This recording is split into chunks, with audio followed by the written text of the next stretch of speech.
Hello, today I want to teach you how to graph inequalities in one variable. So for some of you this may be a review, but graphing inequalities in one variable means graphing them on a number line, like this. The number line just shows us all the values from negative infinity to positive infinity on one line. Usually you put 0 in the middle, but 0 doesn't have to be in the middle, it can be over here or over there. It just has to be more negative on the left and more positive on the right. So, for example, if I wanted to graph the inequality 1 plus x is less than 3, the first thing I have to do is solve for x, if possible. In this inequality, it's easy to solve for x. We just subtract 1 from both sides. We treat this just like the equal sign. Any operation you do to this side, you do to this side. We should get x is less than, 2. Okay? So, how I represent this graphically on my number line is I just go to this value, 2, and you don't have to make all the marks for all the numbers. It's really not necessary. We're not trying to do something really accurate here. Put a 2, make an open circle. Now, why an open circle?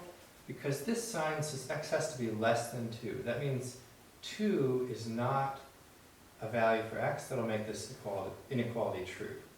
So we represent the fact that 2 is not included with an open circle. And then we draw our line to the left, because all values less than 2 will make this inequality true. And I like to put a second arrow on the end of this line to show that it goes beyond the end of the arrow to negative infinity. Okay? Let's do another one. X is greater than or equal to negative 2. So very similar to the last one, this one's already solved for x. You can go right to your number line. I like to put a 0 just for reference. Go to negative 2. This time I'm going to make a filled-in circle because this inequality says x is greater than or equal to negative 2. And that means negative 2 is a value of x that will make this inequality true. And the line is representing all of the values that will make this inequality true. And then instead of going to the left, because x is greater than or equal to negative 2, I'm going to go to the right, because all the values greater than negative 2 are over here.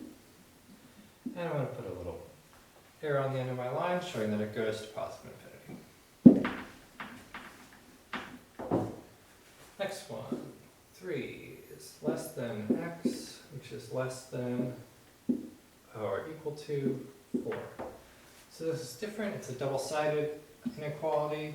What this usually means, not necessarily every time, but what it does mean in this case is that there's going to be a range of values that will make this inequality true, but it's not going to extend in either direction to infinity.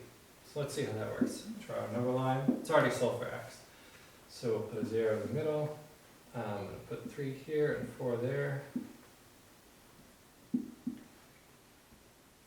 And then, because this one is a less than sign, not less than or equal to, I'm going to put an open circle. Because this one is a less than or equal to sign, I'm going to put a filled-in circle. And then x can be any value in between those two, so I'm going to fill this in. And those are all the possible solutions for x. It's anything even a little bit bigger than 3, all the way up to and including 4, but nothing on either side, because if it was on this side, x would be less than 3, which would make this part false, and if it was on this side, that would make x greater than or equal to, it would make x greater than 4, which would make this false. Okay? So if either one of these is false, it's not a solution for this inequality. Okay, so now 2x is greater than or equal to, let's do 7. Very similar, just have a coefficient in front of the x. You're familiar with this, just treat this like a equal sign. Divide both sides by 2 to get x is greater than or equal to 7/2. And I recommend leaving it as a fraction. It's good to get familiar with the values of fractions.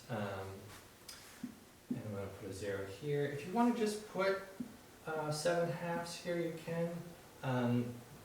I like to put the two values on the two whole numbers on either side. So in this case, the next value up is going to be 4, because 7/2 is the same as 3.5 and 3. I'm going to put 7/2 in there. So x is greater than or equal to, so I'm going to fill it in because it can also be equal to, and I'm going to make my line to the right because it's greater than.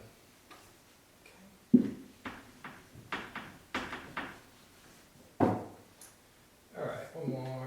Let's do two more actually. X plus 1 is less than or equal to 2x. Okay. X plus 1. Alright, so this one's a little bit different. We got x on both sides, so we're going to subtract x. 1 less than or equal to x. Okay, now we can graph it.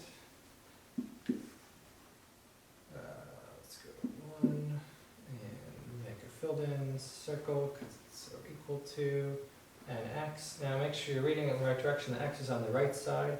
If you want to flip it around and write it the other way, like this, x is greater than or equal to 1. These mean the same thing. Just make sure you're noting that the 1 has to be less than or equal to x here. So it's not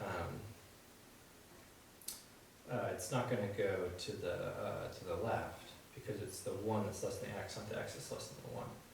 So we're going to go to the right. You probably make less mistakes if you always solve it for the x on the left.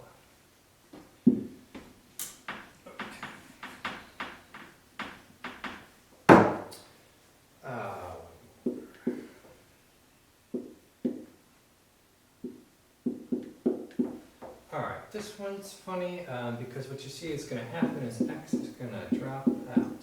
Subtract x from both sides and get 0. It's less than or equal to 2. And now you can still graph this. You might think, well, that's not really graphable. Well, that's just true. 0 is just less than or equal to 2, and that is true. But you can also represent this graphically.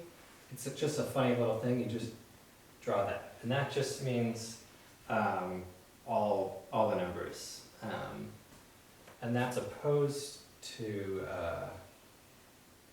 Shoot, I forget how to make the sign for no numbers.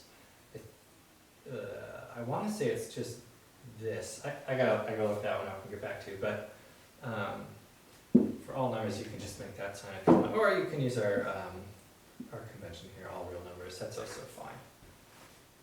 Not exactly a graph, but I'll note you.